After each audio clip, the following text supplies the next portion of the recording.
Ladies and gentlemen, boys, girls, children of all ages, and that technicolor in between. Greetings and salutations, and welcome to the Maelstrom. I am your host, Shadowdancerbob, and of course, I am joined by a pair of chucklefucks. Hello there, chucklefucks. Hello there. But I'm a nice chucklefuck. Indeed. How y'all doing today? Surprisingly, all right. Oh yeah. Pretty good.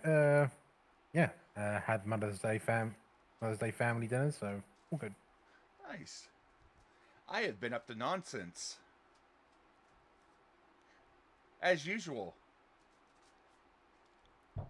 My latest fresh wave of nonsense.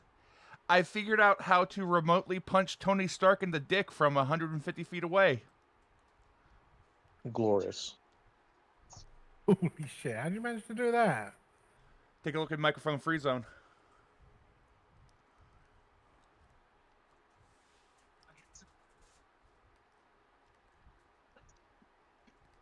Okay, fair enough. So I have so I've started playing this. Well, let me go ahead and let me get our first match going so we can talk while the match plays.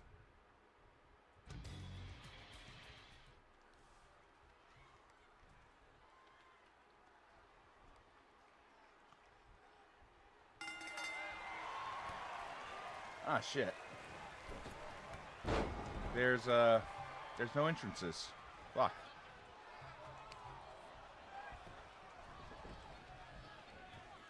I'm still on Thalros from yesterday.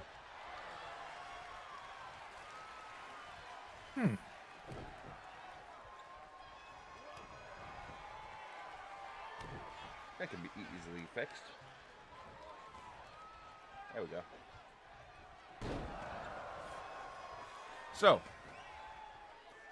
I'm playing this,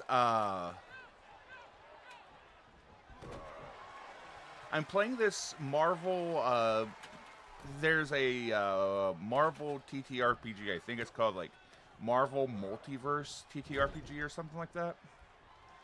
I've joined with a number of people. And I've brought the most chaotic goblin that I possibly could into that game. Amazing. I brought Gabby into the game. Beautiful. So, straight up, I have statted her out. I've given her powers based on her basic ability. And one of the powers that I've given her is called Telespot. It allows you to basically create small portals to different locations. Usually it's used for like deflecting attacks and things like that. But it acts like the small portals that Doctor Strange used to basically steal books from Wong. So, with her paradoxical sight, she's able to find Stark. And with the telespot, she is able to remotely create a portal, as long as it's within 150 feet of him, and she can remotely punch him in the dick.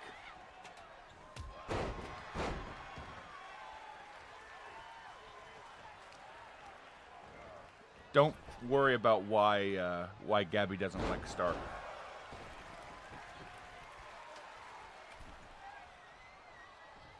I mean, the low-hanging fruit is to quote TFS, but I'm not going to go there. By all means, go ahead. Like, why? Why do they keep punching me in the dick?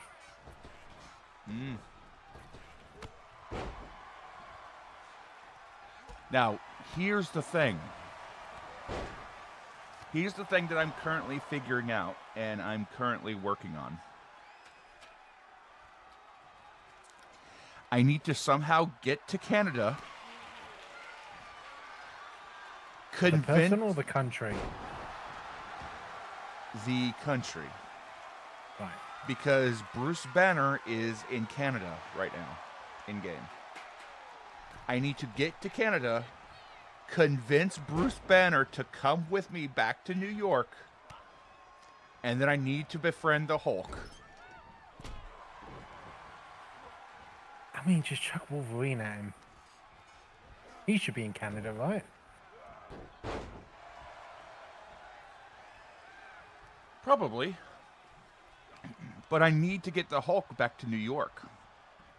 Why?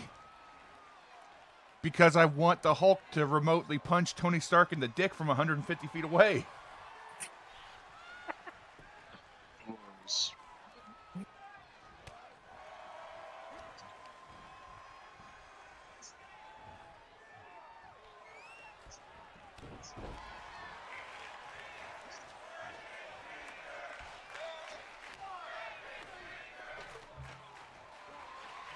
Absolutely amazing. Mm-hmm. Like, can you imagine a 4-foot tall cat girl just sitting on the shoulder of the Hulk? That's not a good picture.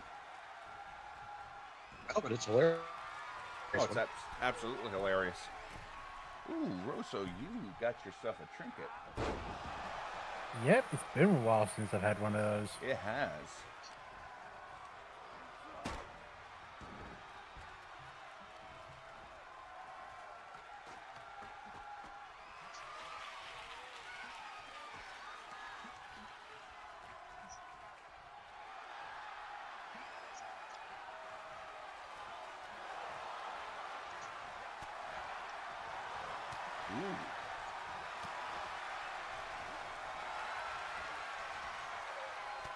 Rosso, you get the shifting key. A brass key that changes shape every dawn, fitting a different lock each day, but never the same lock twice. Ooh, that's interesting.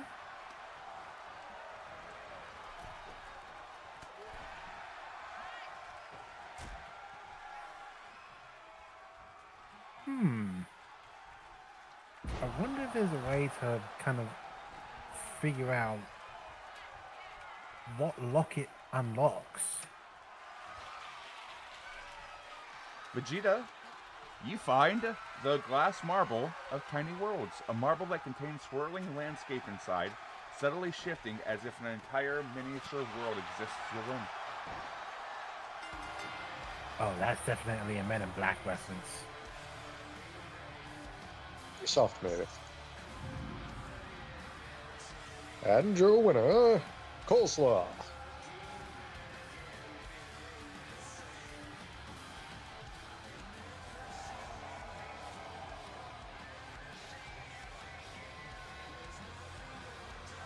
And Surma, you get the Whispering Locket. A silver locket that when opened softly repeats the last kind words spoken to the wearer.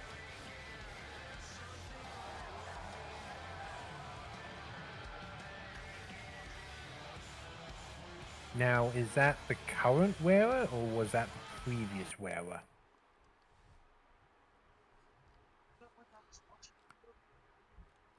If no kind words have been spoken to you since you got the object, it would be the previous wearer.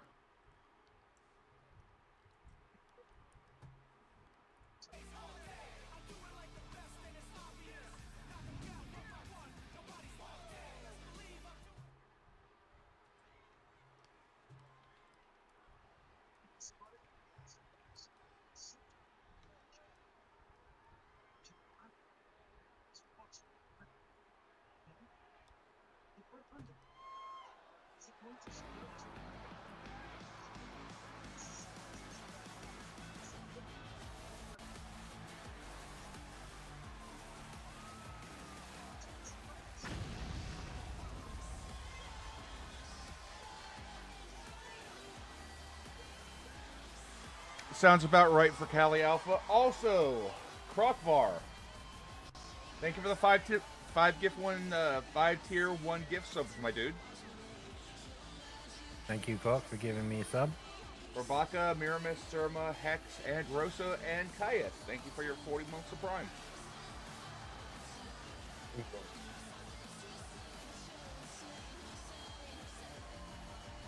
Oh shit, Surma, I'm sorry to hear that. Hopefully just remember, this too shall pass.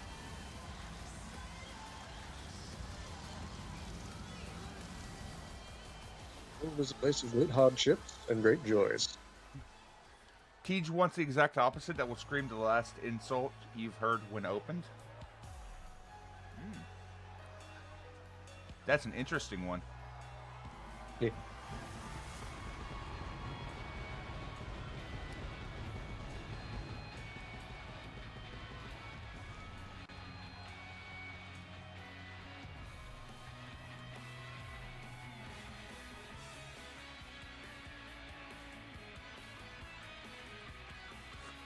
So, what interesting thing has happened in the Maelstrom as of late?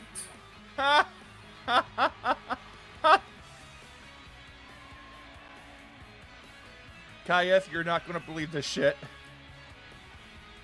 Hit me. You find the inkless quill, a raven feather quill that writes in an invisible script, revealing its words only under moonlight. Glorious. An item for caster.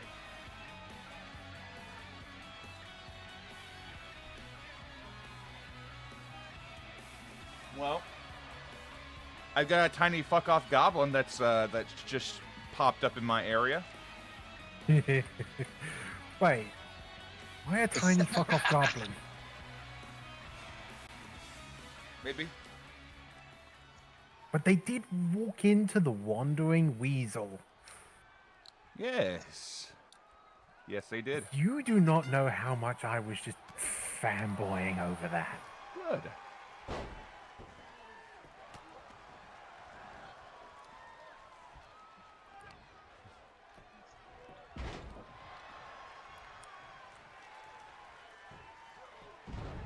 Then I can tell you this. Tom is there. Lush and Pip are not there. And I don't think any of the main cast is probably going to be there either.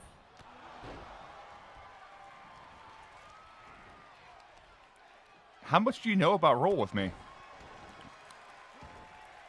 Oh, it's been a while. Mm-hmm. So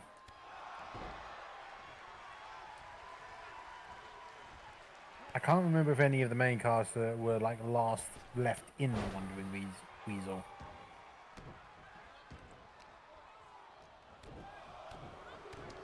Let me ask you this. Do you know of anybody in Roll With Me that wears a Plague Doctor mask?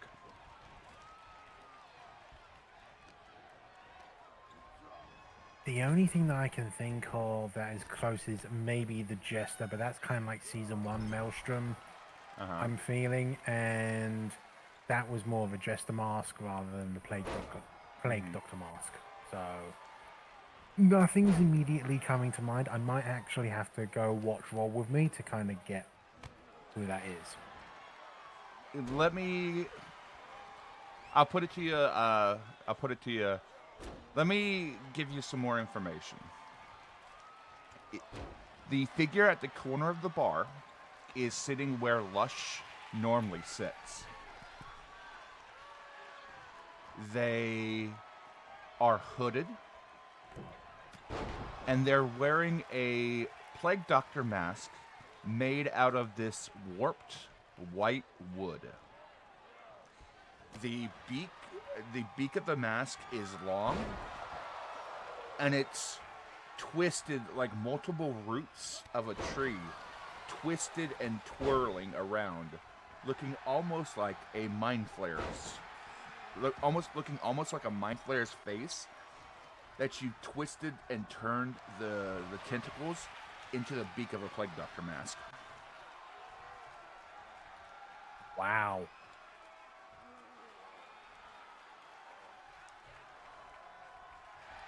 Okay, yeah, I'm definitely gonna have to look through Roll With Me and yeah.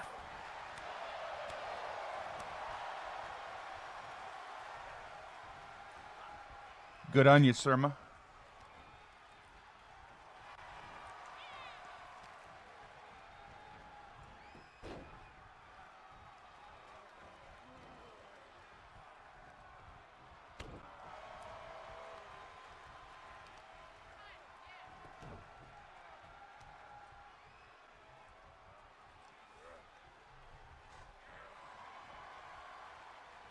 I mean, considering recent events, I wouldn't be surprised if this is Lionel venting grievances at Franzi.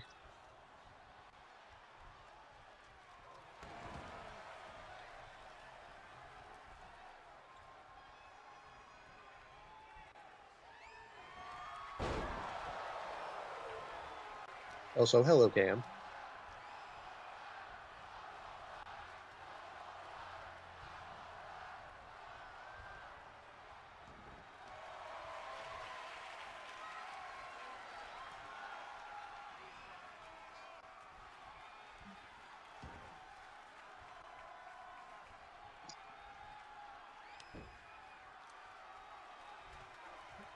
Let's see, where is...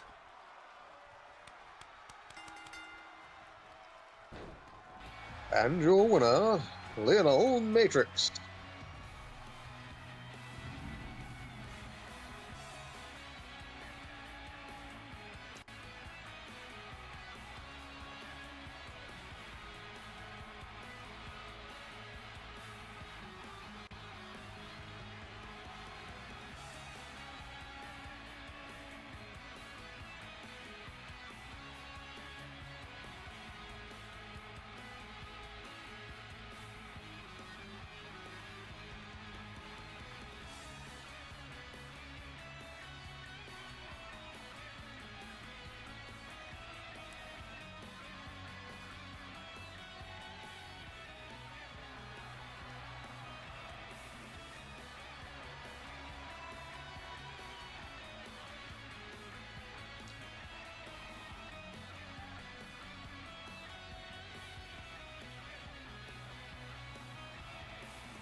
Yeah, we got a few grievance matches this week.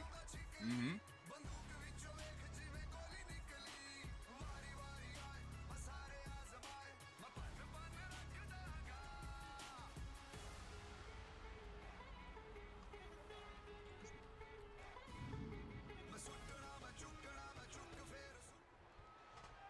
Surma, you're gonna have to be more specific about the other campaign Connor's in. He's in like 7 or 8 different campaigns.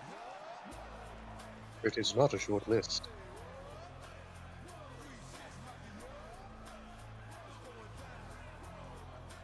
I expect you're talking about Unexpectables.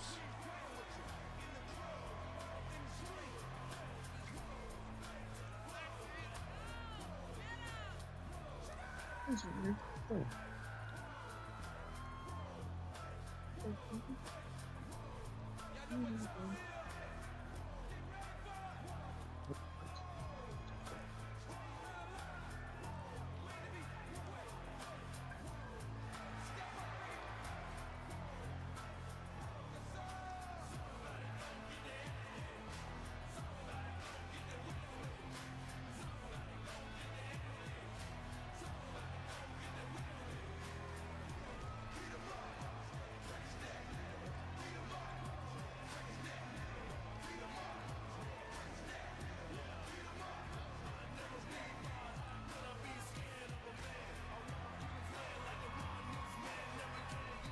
Where is this bloody mask?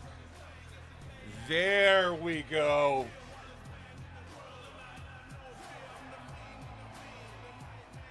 Oh no.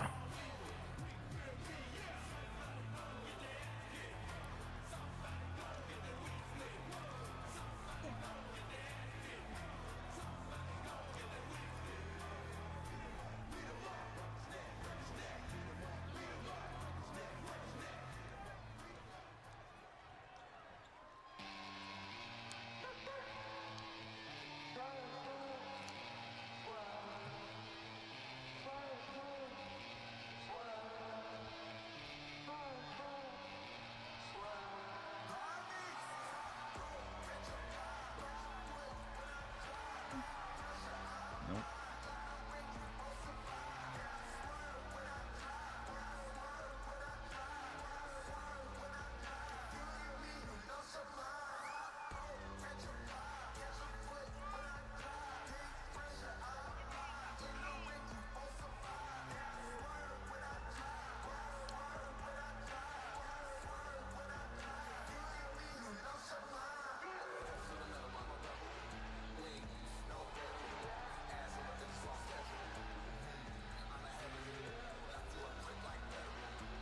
Oh, Surma, it's fine. Hell, I'm in the Unexpectables. I'm a mod for the Unexpectables.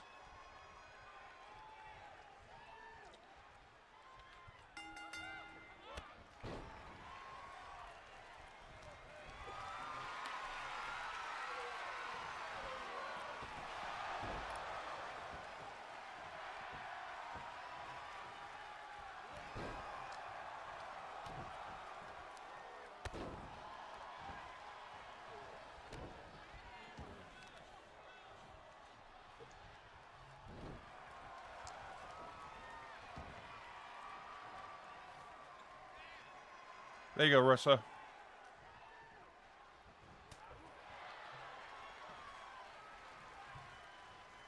Oh, that's creepy.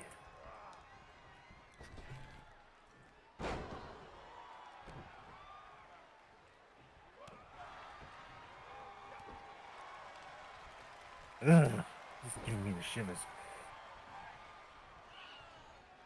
Yeah, that's what's sitting at the end of the bar. Well, Zator's just kind of gonna be there studying whatever it is they're writing first, and then he's gonna have a little chat with them. And I think probably at this point, the fact that I don't know about anything at this point probably is going to play into my favor when it comes to role playing. Like, when... Color me curious. What part... What was the last thing that you saw on Roll With Me?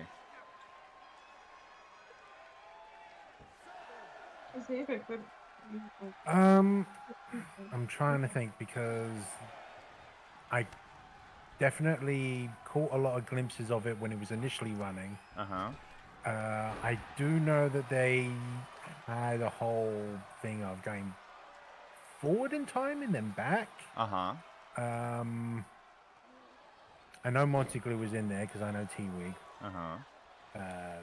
was there for a while.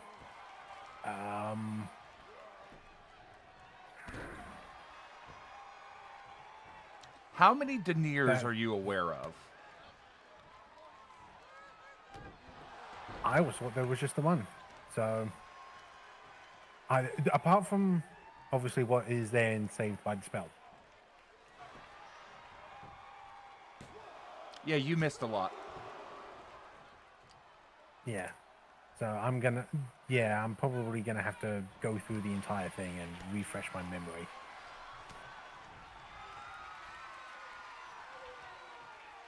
So I'm probably gonna be saving that playlist from Lanny's channel. It hasn't. We haven't finished the game. Right now, it's on hiatus because Lanny moved out to California, and he's been busy as fuck.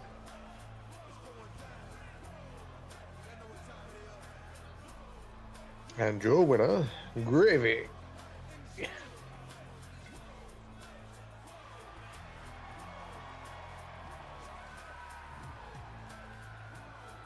Wait, how many sessions have you done Of Roll of Roll with Me? with Me? Yeah. 190, something like that, Okay. including the various one shots.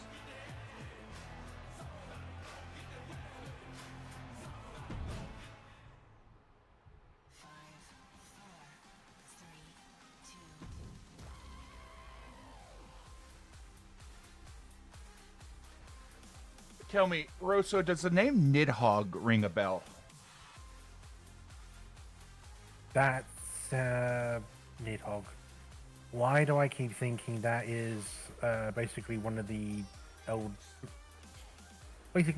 ones like Cthulhu?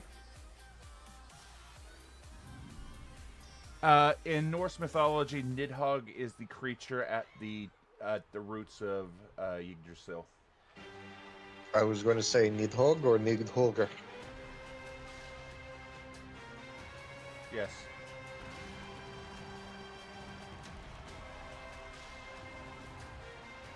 In Roll With Me terms, Nidhogg is red is the first of the red dragons in Marmaria.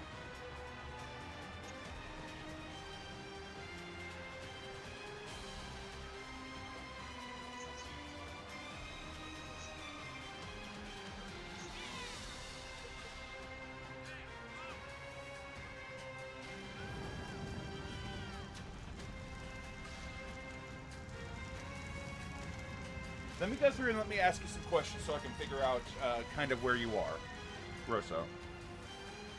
Right at the moment, just to assume I've kind of forgotten it all, I'm going to start from the beginning. Although I did find a playlist, 193 episodes, so I'm going to be going through from 1 to 193. You're aware of T-Wig, so did you finish the first arc where it was our job to take the letter up to Blackwart in the north? That was the first 20 episodes. Maybe I do remember. I'm trying to think. I do remember there was a time when there was T-Wig that was in the party, and then T-Wig wasn't. That was about the.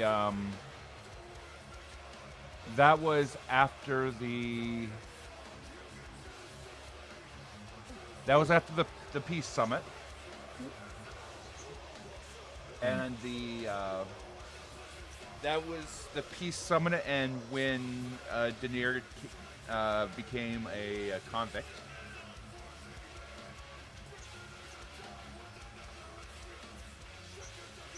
Do you remember Daenerys cannot stop getting into trouble. Yeah. Do you remember when Daenerys was forced to leave the party for a while? Not specifically. I'm kind of thinking more in terms of general goings on rather than anything specific. So I know for a time there was Nara that was in the party, but again, nothing specific. I only caught bits and pieces, I think. Okay.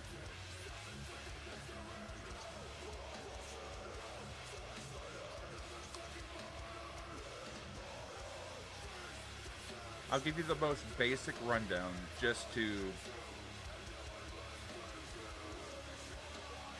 I was about to, Surma.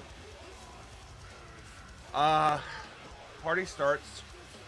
Party goes north to meet with Jimothy Blackboard. Party comes back. Party meets T-Wig. Party goes west to help Asmo. Party meets Dogan. Party takes part in war games. Party comes back. Party goes to Silver Rock.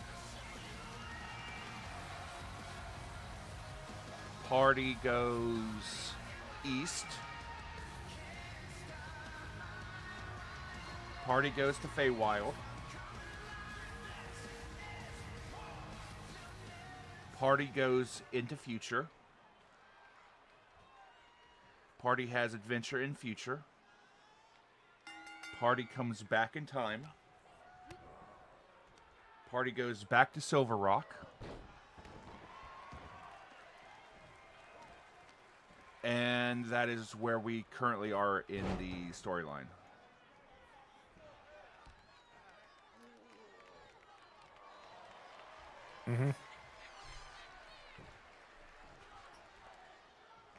T-Wig had... So, T-Wig joined the party. T-Wig left the party. Daenerys left the party. Daenerys joined the party. Then Nara joined the party, and Nara left the party.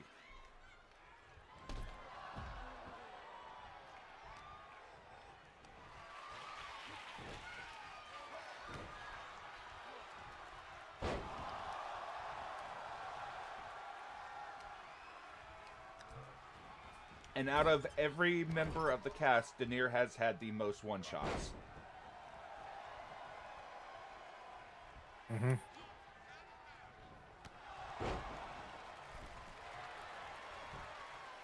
And the Daenerys in Saved by the Spell is different than the Daenerys in Roll With Me.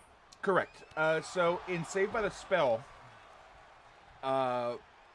Saved by the Spell is a multiversal variant that did not grab the crystal fragment inside the temple on the Southern Islands. So he was never teleported to Amber Glade.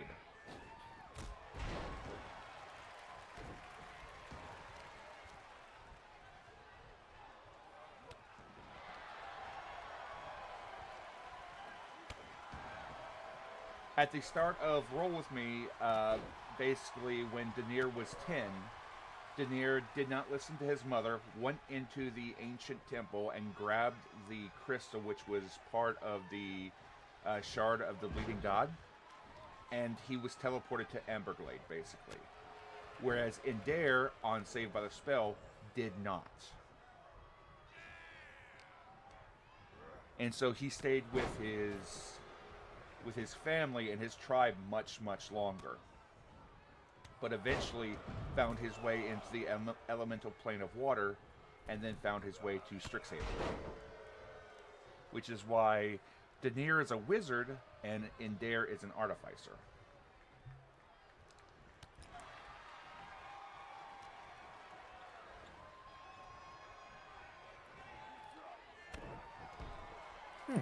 Interesting.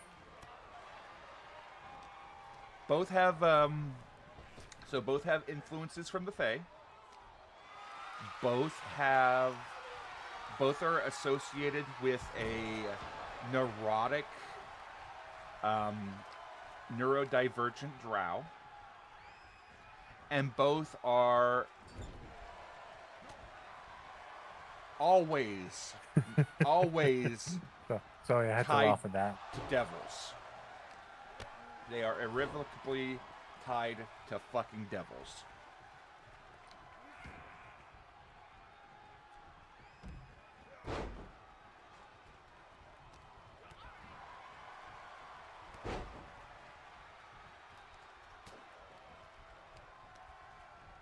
Yeah, and Daenerys was in RIW as well. That was a different version of Marmaria Daenerys. That one was a Daenerys that joined the Kylum Diaboli.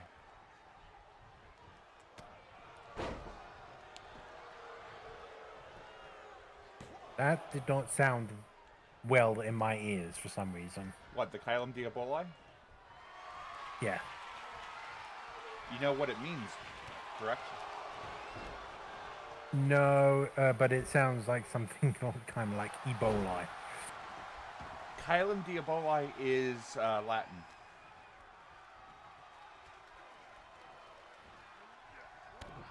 It is the Kylum Diaboli is the organization that Wolfgang created.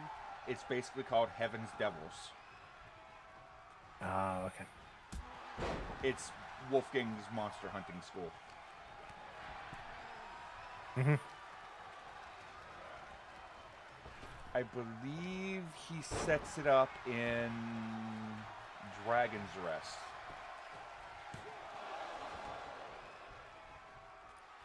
But he takes the school over to Amberglade as well when he opens up the second school.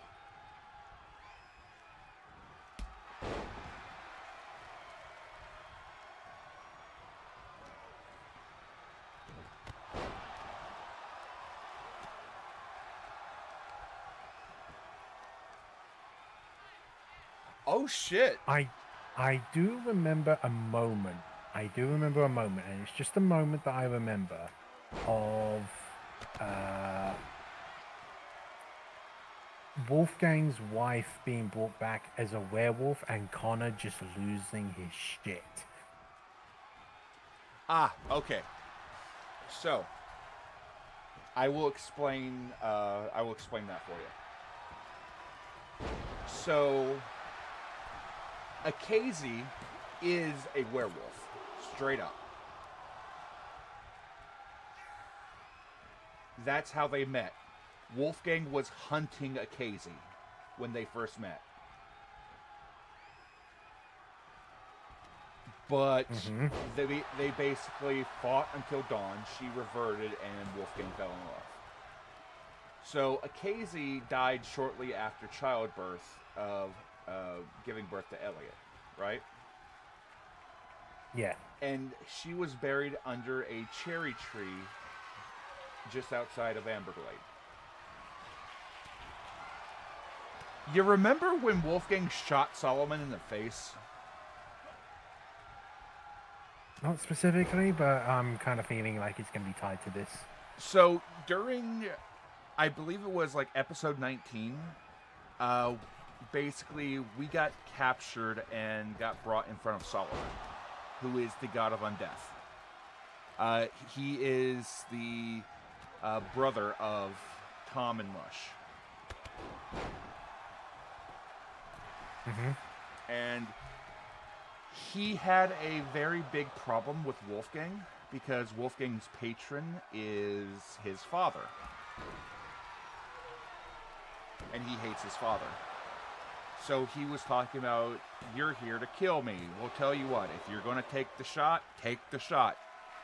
And Wolfgang takes a moment, casts True Strike, and then he proceeds to Eldritch Blast Solomon in the face with a nat 20. At like level 5, he did 70 points of damage. No, it was a guiding bolt. Guiding bolt to the face. But even so, ouch. Solomon was impressed, but Solomon is a very prideful person. So in revenge, Solomon found Akazi's grave. And he basically resurrected Akazi as a zombie werewolf. And when you, the drow, explained that he was told to release a zombie werewolf onto Silver Rock, Wolfgang lost his fucking mind because he knew that that was his wife. And Connor was furious above game. He was pissed because Connor had been playing Wolfgang for years and years and years on forums and things like that. Kind of like his personal character, as it were. He'd been playing Wolfgang for years, developing story and things like that, and I believe he used to go. I believe in a previous one shot he was called Wolfgang Blitz or something like that. But Connor was furious that Lanny would do something like that to Acazy. Or was it he was furious that the character was brought back? And that was a moment of legit rage.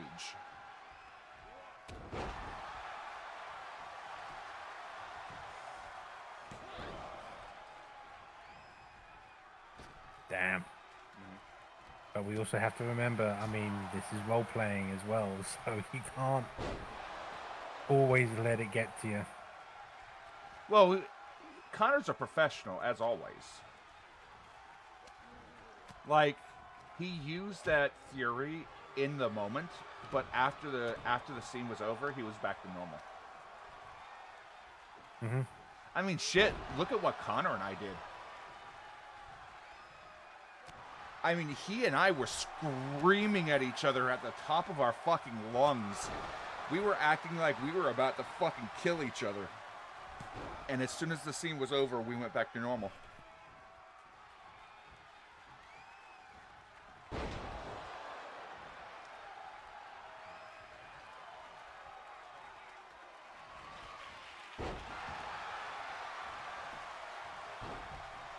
Yeah, if that was me, it would kind of be just like, take like a couple of minutes just to be like, you good?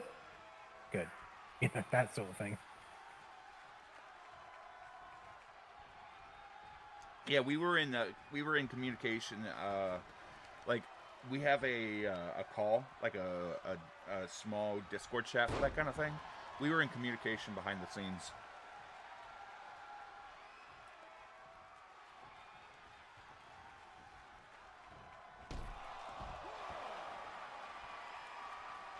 Like, Roll With Me has basically safety checks every so often. Mm-hmm. Where, like, we have conversations to make sure that, like, something didn't go wrong or something didn't go too far, and if it did go too far, how we can, you know, make sure that it doesn't happen again and everything like that. You know how it is. And I imagine that Unexpectables does the same thing. I imagine that, you know, TFS at the table had the same thing. Any good group will have those safety checks. Like, Critical Role definitely has those safety checks. Oh, considering how some of the characters have acted, it's definitely have to. Mm-hmm. Definitely. Mm-hmm. Especially with what's happened with them in the past, you definitely need to have those safety checks as well. Mm-hmm. Ah, yes. Hardcore Torture Corn. That was a great scene.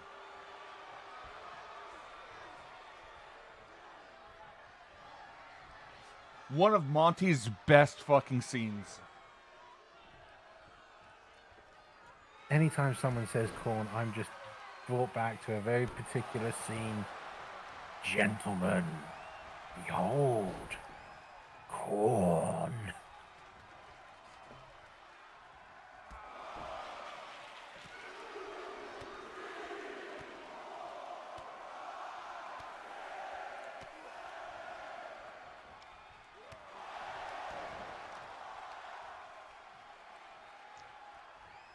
So, Monty got the idea to cast Speak with Plants in the middle of a cornfield. Right? Mm-hmm. We had to find information about we had to find some information, so we had to talk to Corn. And Lenny had to utter the words, "Let me roll an intelligence check for the Corn." T-Wig then, to help the Corn, proceeded to cast plant growth on it to let the corn grow faster, be healthier, right? Mm-hmm. And as we were walking away, the farmers noticed that the corn was ready for harvest and began harvesting the corn while T-Wig was still in the field with Speak with Plants and can hear everything within 30 feet of them.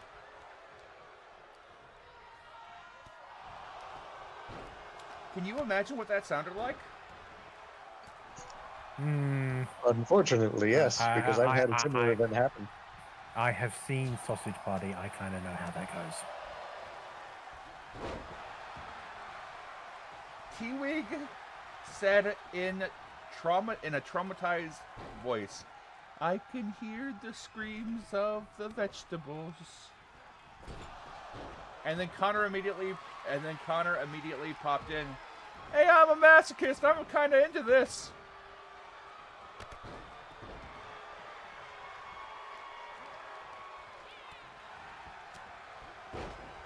I will say, if you're going to rewatch Roll With Me,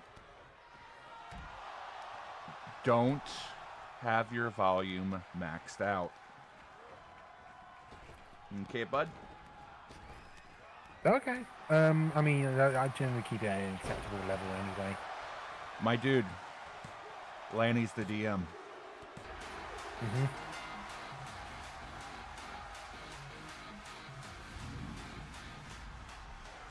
He will belt one out like a full-on scream out of nowhere. It's Scalia.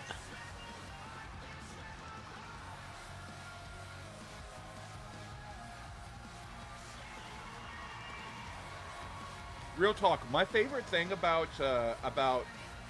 Lanny as a DM, you can watch his face shift as he changes characters.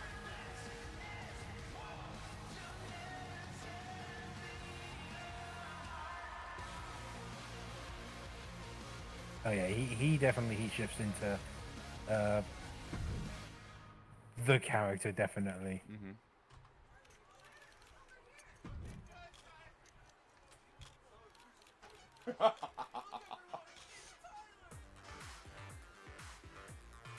So I mean, aside from Roll With Me, I'm probably gonna have to watch a couple of other streams just to catch up on stuff. But I mean, I've joined a couple of games as well now. There's a Curse of Strahd game that I'm in, and I'm so fucking sorry. I'm having fun with it. I'm quite enjoying it because I'm playing a hill dwarf named Tjorn Hilian Riak. He has the Broken Blade item. So, and I kind of I used central casting to make up his backstory, and I kind of made it fit as well with Curse of Strahd. But I have to try and get to the more southern, the more northern accent. Try to sound a bit more Scottish. So I've got a question for you. And sometimes you have to think about just random questions and what your character would think and say quickly at any given time. Let me ask you one of these questions. Did your character like pastries?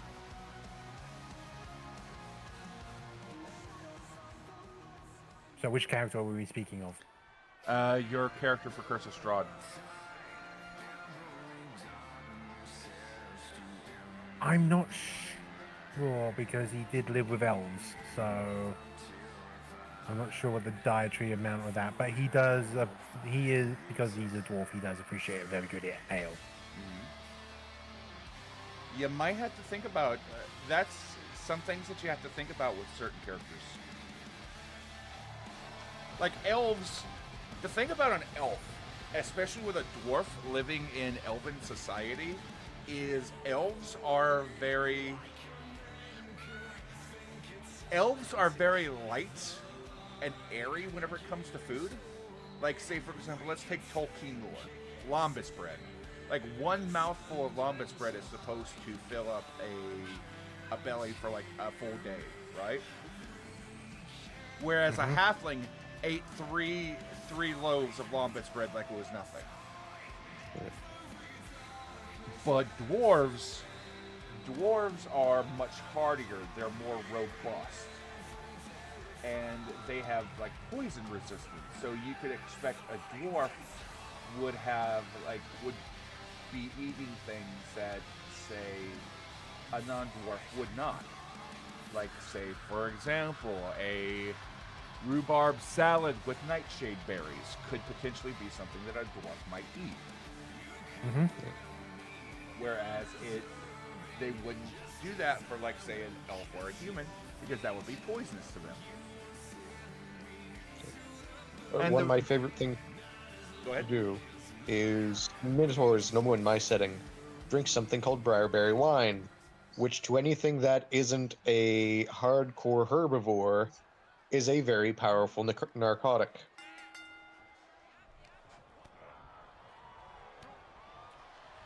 Sorry for interrupting, Bob. I do kind of add. There's also one more very interesting aspect to Jorn as well. When he's walking around normally, he has a strength score of 4. Even though he has a belt of, I believe it's Hill Giant strength. Let me just double check.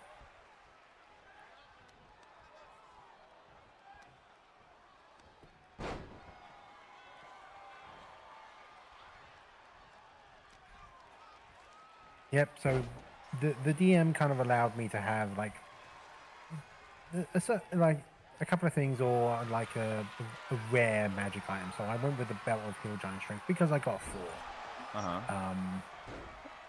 So because I did that, my DM made the suggestion of, when my character rages, that's when the strength score 21 kicks in. But when he's not raging, it's the strength score 4. Okay. So you've got a Hulk situation going. Yes, because it also ties into the subclass that my DM suggested for the Curse of Strahd, which is Path of the Fractured, which essentially turns me into the Red Hulk. Ooh. Because let me bring up, because it's from Grim Hollow actually. I love Grim Hollow. The Grim Hollow is great. Yeah, I'll read to you Face of Rage.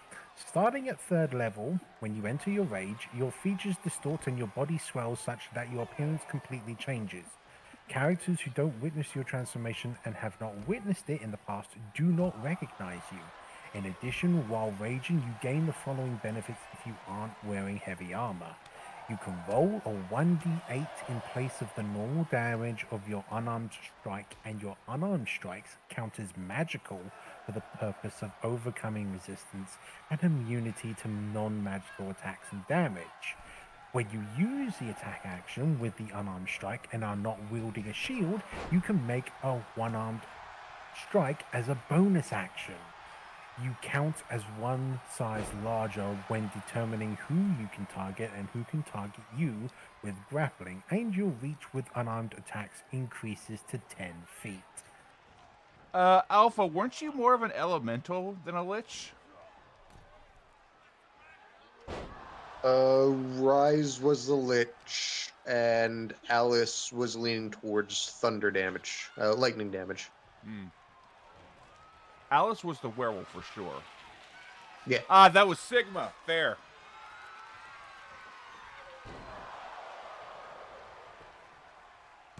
Sigma nuts. I kind of But dig yeah. it, Russo. But yeah, that's the character that I've got. So I can literally punch with my main action, punch with the bonus action. I'm reckless attacking as well. You know, I'm overcoming resistances as well. And holy fucking shit, I am punching zombies in half, and I grabbed the zombie, literally spun it around, and literally threw it at Castle Ravenloft.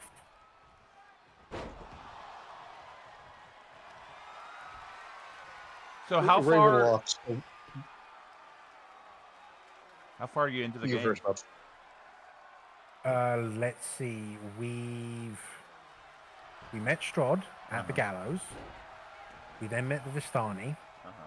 We were supposed to get a thing from Madame Ava, but she said, "Come meet me at back of the gallows at like midnight, but don't be followed." So, okay, we then did like a side quest. We come back, we have a bit of a rest. We then go to the gallows. We make sure we weren't followed, and we got the reading, and we also saw the march of the spirits that took the route to Castle Ravenloft.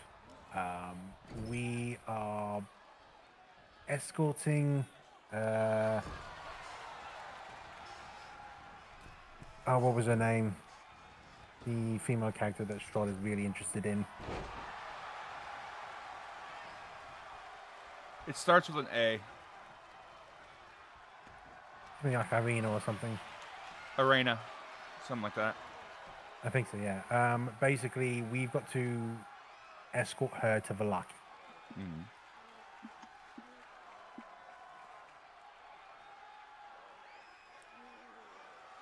There's so many things I want to ask you if you've done yet, but I don't want to ask you because I don't want it to. I don't want to give you a hint that they're coming. From what I know, I kind of joined the campaign a little later, unfortunately. So I missed out on Death House. That's the first thing I was about to ask, if you've been through Death House. But the group itself went through Death House. I joined them after they had left the Death House. Ah. Curse of Strahd is one of my favorite campaigns because at least once a campaign I get to make the joke Strahd von son of a bitch.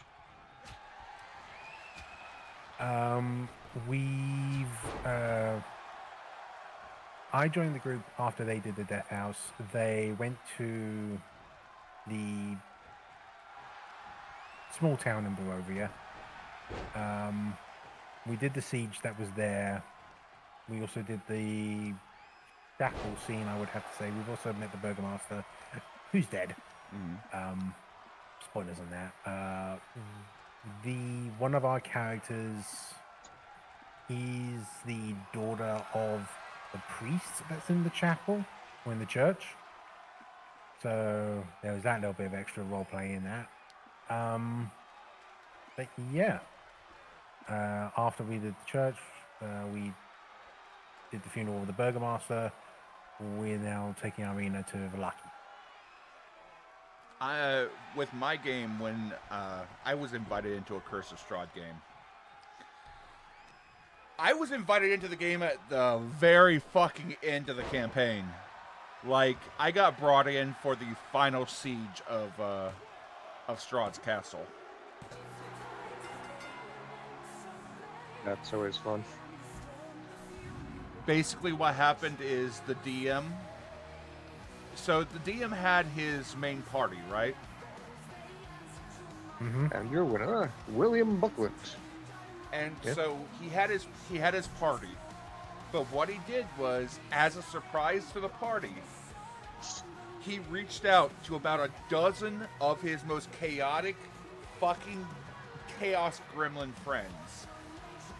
And he basically organized a massive, like, 20-person final raid on Strahd's castle where each one of the extra people was handed an NPC that the party had recruited and saved. And basically, we were all handed a character, we were given squads, and we were given missions on what to do to try to take it to Strahd. Mm-hmm. They gave me a wizard. Oh no. I'm not gonna say who the character is in case you haven't met said character yet. But I was given a wizard, and I fuck shit up. We haven't met him yet, but we have. I think it's Van Victon. We've come across one of his caches. Mm-hmm.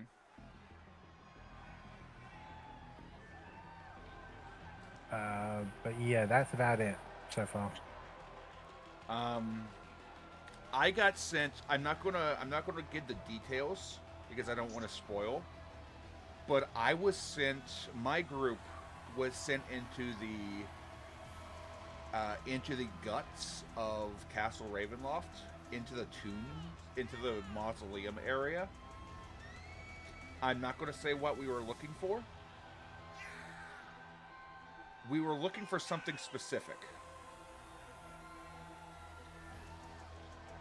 And we found a couple things that the party didn't expect us to find, which opened the way for the best possible ending for that particular party. Of course, since we were NPCs, we had to ask the party permission before we did anything. And the party gave us the go-ahead. My dude, I was the one that found Strahd's coffin.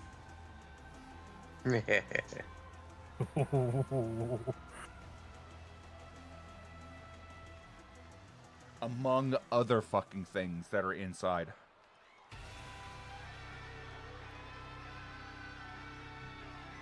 Bro.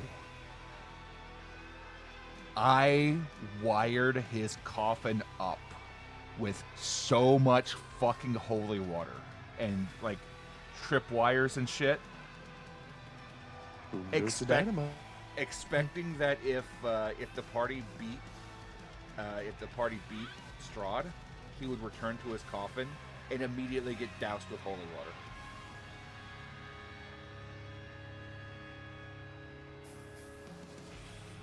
Of course, I'm not going to say how the campaign ended. But, Willie, yeah, it was a lot of fun. I can't wait for the follow-up campaign because of the end results of that. You're welcome, buddy. Oh, man. I may have pulled some fuck shit that forced a secondary one-shot because of my actions. Beautiful. Willie, was that campaign was that campaign private or was that campaign recorded?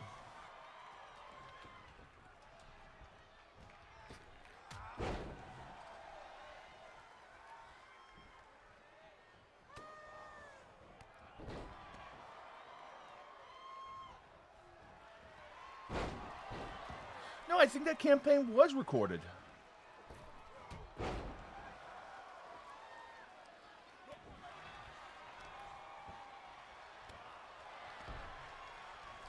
Curse of Strahd, Willie.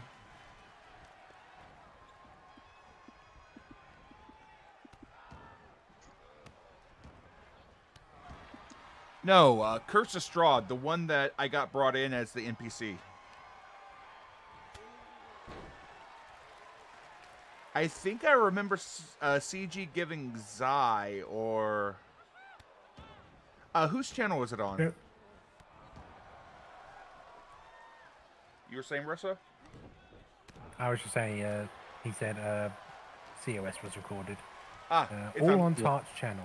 Tart channel, okay. Can we get a shout out? It may or may not still be up in VODs. Probably not, considering, but No, it's on his. I think it's on his like YouTube channel. yeah.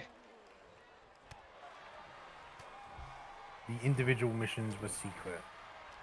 Right, those were done off screen.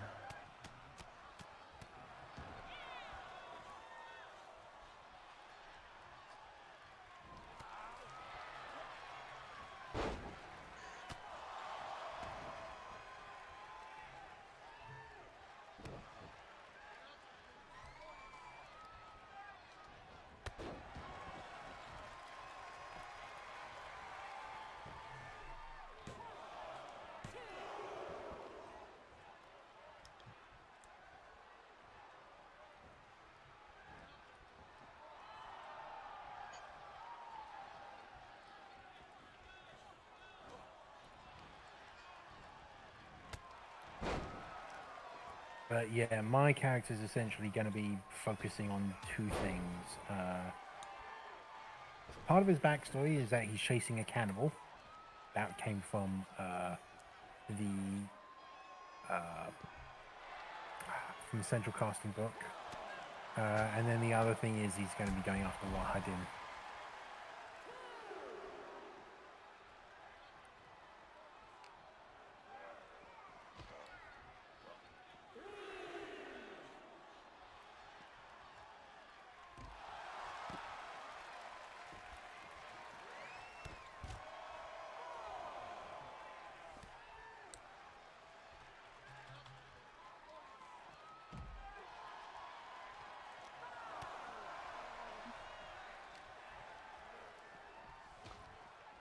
Yeah, no. I 100% feel I was brought into a Curse of Strahd campaign thing there, Bob, because last Curse of Strahd campaign, I was asked to join because the DM had no meat shield for their squishies. So I came in as a paladin.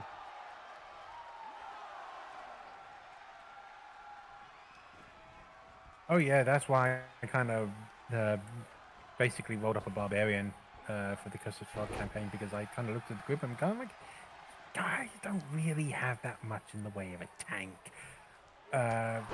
Though I didn't consider that one of them was actually a paladin, but hey ho. Yeah, so I came in with my barbarian. My job as the guest paladin in that campaign was entirely progress the story, because otherwise we're going to sit in this conversation for the next 4 weeks. I'm good at progressing the story as a paladin, apparently. Mm-hmm.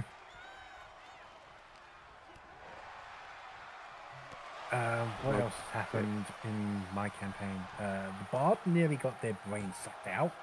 As you do.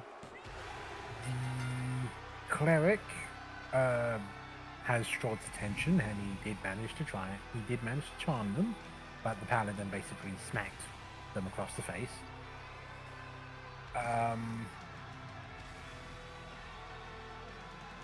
Yeah. Yeah, but I'm having fun. Good. I sneezed, I missed who won. Icky. And your winner, Iki, so fun. Wiki, Iki. And your wiki, Iki. Iki getting a bunch of wins this week, apparently.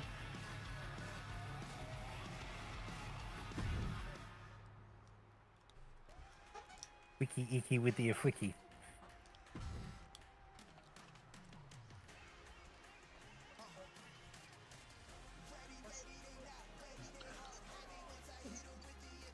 I gotta go back and see if Tart still has the like the first Festive Fantasy.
Behold, the Maelstrom's resident furry. I mean, we've got a lot of those. We got about a few. I mean, you know, I played Dwayne the Catman in Power Rangers TTRPG.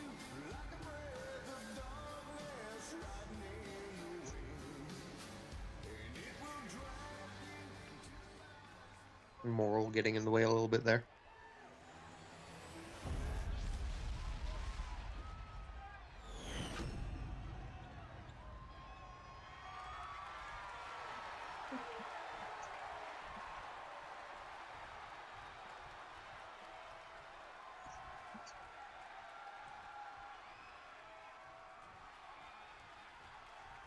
Holy shit.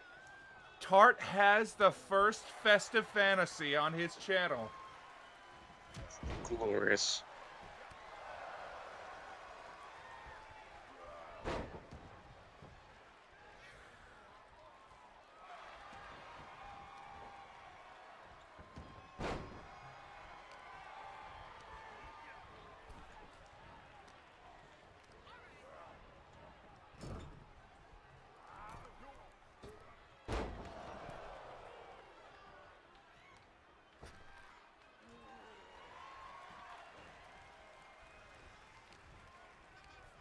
It's a very good belt.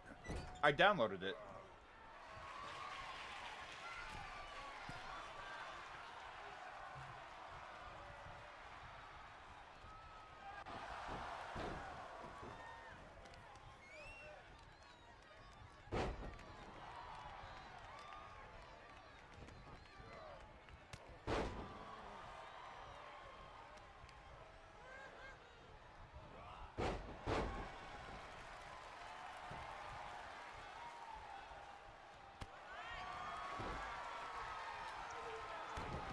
Weird question for you, too. Mm-hmm. What are your top 3 scenes that you've ever had in a D&D game? Or equivalent?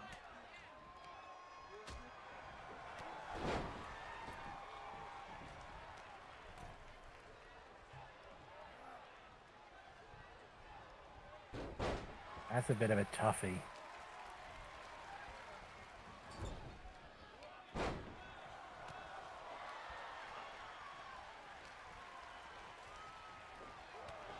So, one of them for me would be Kalindar Hitafi and the Castle Darling.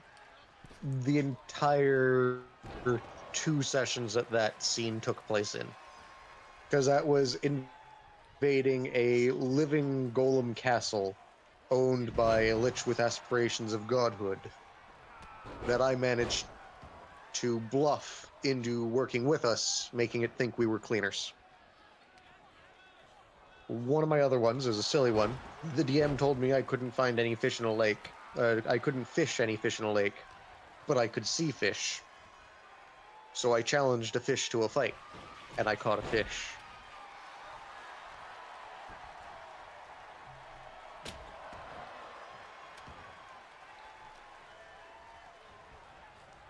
My third one would have to be one that I wasn't technically part of because I was the narrator stroke DM for it. And that would be having players fish up a 280-pound catfish from a river when the one who started fishing the catfish was a 45, maybe 50-pound Hazy-Lung kobold. Sounds about right.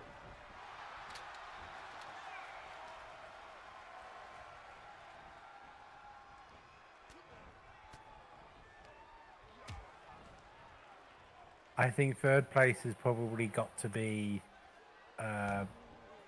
throwing the zombie over Castle Ravenloft and having it just go into the sky, Team Rocket style.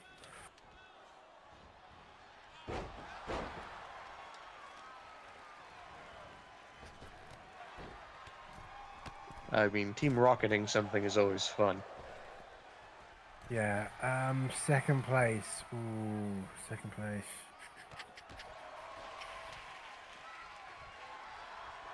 I feel like this is a tour fighting off Zator's encounter with the false Hydra is definitely a good second place. Just because of how that entire situation was resolved.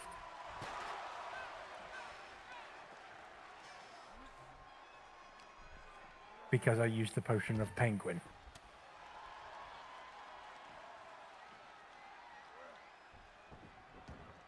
And it's like, wait a minute. If this thing eats the penguin, then that means everything forgets the penguin, the mascot of chaos. Wait a minute, let me kind of handle that. And then apparently the penguin had a whole scene all by itself. And then it pulled out this huge chunk of Yerham glass out of it. And it's just the way that, like, the whole scene of this thing was kind of about to try and take out Sator when he was alone. And just having the way that whole scene just played out, it was just like, holy fucking shit. I don't know what I would place first at the moment.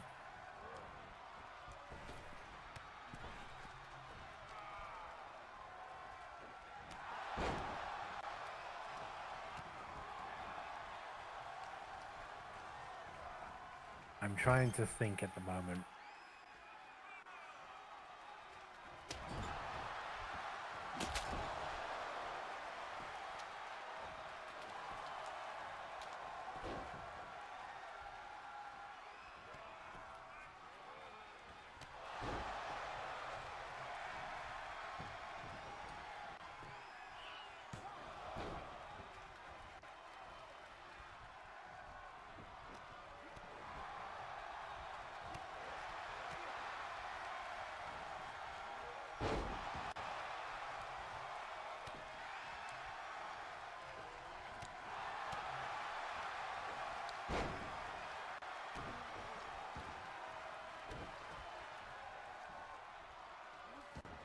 I got something. I got an interesting one. Yeah.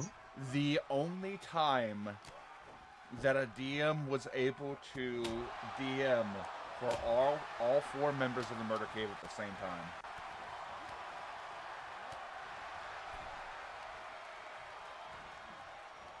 JC has been the only DM that has had the courage to DM for all 4 members of the Murder Cave at the same time. Storyteller, however, wants to desperately. Somehow or another, my character and Arkov's character became engaged in that game. Arkolf was playing a character that was raised by red caps, right? Mm-hmm. We were fighting Wendigos. We were our entire party specialized in necrotic damage. Every single one of us specialized in necrotic damage. JC sent us at Wendigos, who were resistant to necrotic damage. And amazing. So, I kill a couple Wendigos, and I walk over, I look at Arkolf, I'm covered in blood. And I just reach up and I wipe my bloody hands on his hat. The dude was raised by red caps. You know how a red cap makes their cap red, right? Actually, I don't. A red cap has to soak their hat in blood every 24 hours or so. Oh, shit. Guess what giving someone blood means? So apparently, by me wiping blood onto his hat, that was me proposing to him.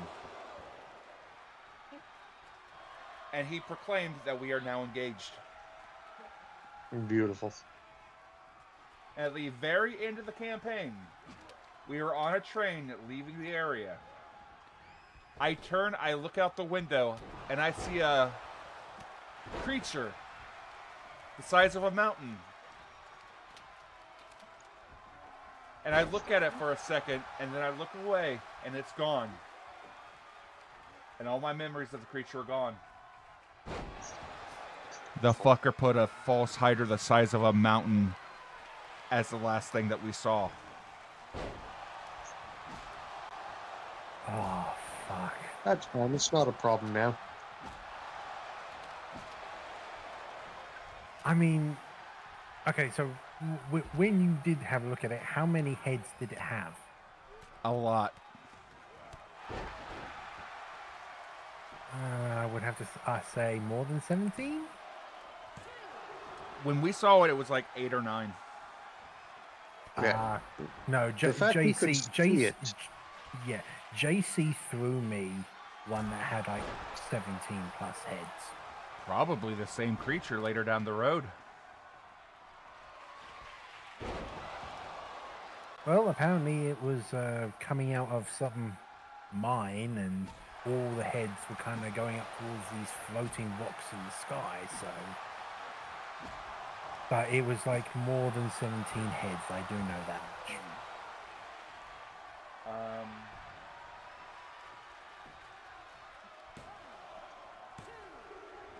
There's picking violence today, apparently. Holy shit.